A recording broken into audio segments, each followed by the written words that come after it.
Brad! Brad! Brad! Tangali na! So yan guys, nabutan ko kanina dito yung kasama ko nakatulog dito sa aming mga paninda kasi sabi ko sa kanila wag silang masyadong maaga.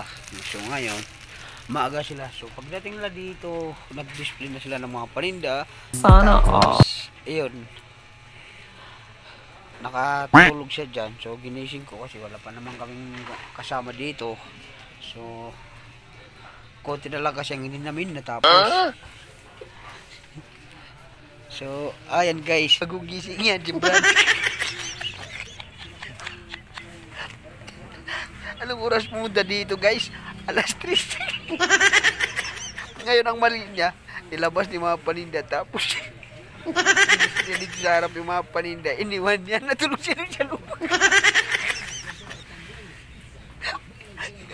Ikaw mahirap tsaka niya, hindi ko maintindihan ano yung plano niya.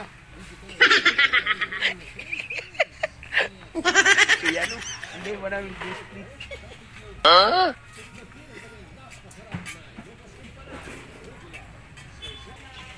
Tapos, ayan, di mamatik. So ito pa yung display namin dito guys. Yung lahat namin lalabas ngayon yan. So, maya-maya na rin siguro, darating yung kasama namin. Tsaka ito, pararating lang ni Mamit guys. Naman dahil wala na si Bata. Lumayo si Bata. Kinalimutan ka na ni Bata. Pumunta naman tayo. Kapalit ni Bata.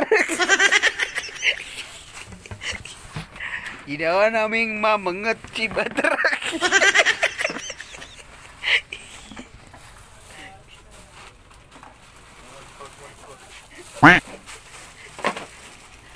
Ginawa naming mamangat si Bata.